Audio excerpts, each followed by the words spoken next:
नमस्कार जी। ऐसा है। जी, क्या नाम है आपका? सुनीता गौर। आप कहाँ से आए हैं? हम जेकेपुर उड़ीसा से। आप संत रामपाल जी महाराज से कब से जुड़े हैं? 2023 में 23 मई को।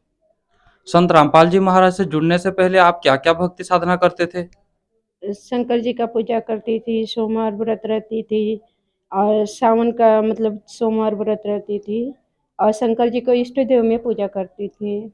नवरात्रि करती थी, कृष्ण जी का मतलब जितने देवी देवता हैं सबका मैं पूजा करती थी।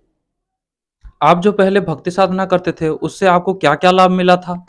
कोई भी लाभ नहीं मिला था, उससे तो और सारे कष्ट बढ़ गए थे। आप संत रामपाल जी महाराज के बारे में कैसे जाने?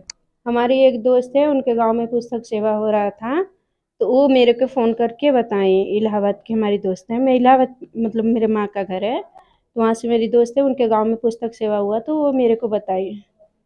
संत रामपाल जी महाराज से नाम दीक्षा लेने के बाद आपको क्या-क्या लाभ प्राप्त हुआ है? संत रामपाल जी महाराज से नाम दीक्षा लेने के बाद मैं तो आश्रम में आई थी, तो बेहोशी हालत में आई थी, मेरे को पता भी नहीं था कि मैं आश्रम में आई हूँ कि नहीं आई हूँ। मुझे होश भी नहीं था। मुझे 3 घंटे बाद होश आया तो मैं क्या सोची, मन में सोच रही हूँ, मतलब किसी से पूछ भी नहीं रही हूँ कि मैं कहाँ आ गई, पहले तो देख रही थी।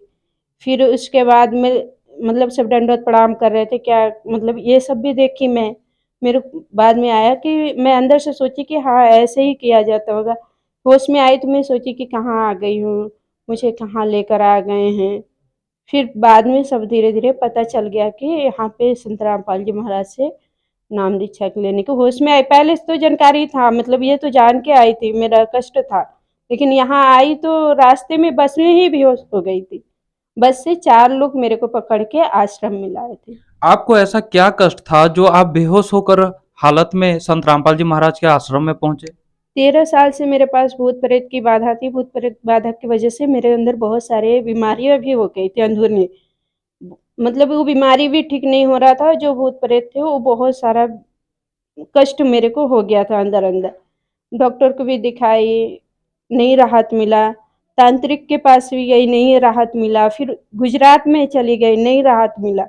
मैं चित्रकूट भी गई थी, वहाँ से भी कोई लाभ नहीं मिला। फिर यहाँ पे उड़ीसा में भी पहाड़ी इलाका में मतलब कि बोले कोई तांत्रिक है, वहाँ पे देखते हैं, वहाँ पे जाओ, मतलब वो देवी माँ का पूजा करते हैं, उनसे नाम वो आएंगे, झाड़ फूँक करेंगे तो आप ठीक हो जाओगे। वो झाड़ फूँक की नहीं ठीक हुई और याददाश्त भी मेरा चला गया था। मैं अपने बच्चों को किसी को भी नहीं पहचान रही थी कि मुझे क्या हो गया है। बच्चे लोग को भी फेंक देती थी घर में, ऐसी कष्ट थी। वो भूत प्रेत की ऐसी वो बाधा थी कि मेरे को चट चट मारता भी था, मेरे को पता भी नहीं चलता कौन मारता है, दिखाई भी नहीं देता था, ऐसा था। और कुंडी भी जब रात को किसी को दिखाने के लिए आ जाए, कोई पैसा भी लेके चला जाए घर से, तो क्या होता था कि वो भी बीमार पड़ जाता था। और जब रात कोई घर में आ जाए तो अगर वो देख के जाए, तो अगर बाहर कोई मतलब वो कुछ भी करके गया, जैसे इंसान के जैसे कुंडी बजाता है, बाहर देखे कोई भी नहीं दिख रहा है। तो जब आप संत रामपाल जी महाराज से नाम दीक्षा लिए, आपके प्रेत बाधा क्या पूरी तरह से ठीक हो गया? हाँ, आज पूरी तरह से ठीक हो गई प्रेत बाधा।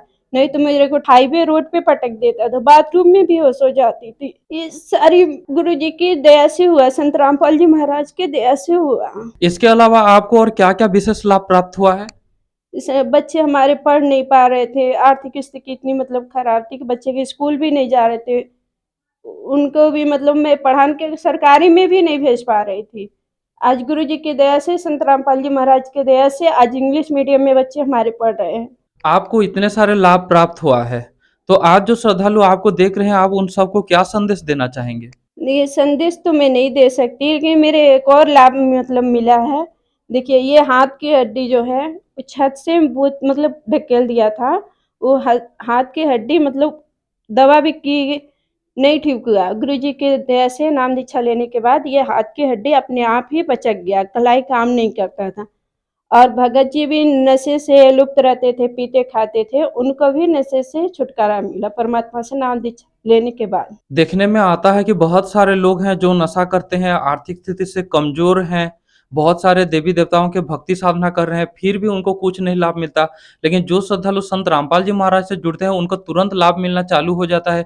इसका वजह क्या हो सकता है? ये संत रामपाल जी महाराज ने शास्त्र अनुकूल साधना बताते हैं। उनकी जो शास्त्र अनुकूल साधना बताते हैं, वो सही भक्ति मार्ग है। उसी पे चलने से मतलब कि ये सारे लाभ मिल रहा है, नहीं तो कहीं भी लाभ नहीं मिलता। इतना मैं भी देवी-देवता की इतना पूजा की, सब कुछ करके हार मान गई। हमारे घर में भी रामचरितमानस और ये सब पढ़ा जाता, रामायण पढ़ा जाता था, लेकिन कोई लाभ नहीं मिलता था। मैं खुद हनुमान चालीसा पढ़ती थी, लेकिन मंदिर में भी जाने से कोई फ़ायदा नहीं, क्योंकि मंदिर जाने जब भगवान होते तब तो लाभ मिलता है। जाती तो थी मंदिर में, लेकिन वहाँ पे ही बेहोश हो जाती थी। क्या भगवान रहेंगे तब तो लाभ मिलेगा? भगवान तो कहीं भी नहीं हो, संत रामपाल जी ही के दया से ठीक हुए। वो तो पूर्ण परमात्मा है संत रामपाल जी महाराज। वो शास्त्र अनुकूल साधना भी बताते हैं। जो श्रद्धालु संत रामपाल जी महाराज जी से नाम दीक्षा लेने चाहेंगे, वो कैसे जुड़ सकते हैं? देखिए टीवी पे साधना 7:30 बजे साधना चैनल आता है, और ये ट्विटर है, इंस्टाग्राम है, मतलब जो जितने सोशल मीडिया है, आजकल तो सोशल मीडिया भी चल रहा है, उन पे जाएंगे, नंबर भी चलता है। सत्संग भी 7:30 बजे साधना चैनल चलता है, उस पर पीली पट्टी चलती है, उस पर नंबर भी रहता है। उस नंबर पे अगर कॉल करेंगे तो आश्रम का भी नंबर मिल जाएगा। और तो आज के अब आसान भी है, हर जगह नामदान केंद्र है, वहाँ से नाम दीक्षा ले सकते हैं। धन्यवाद जी। शायद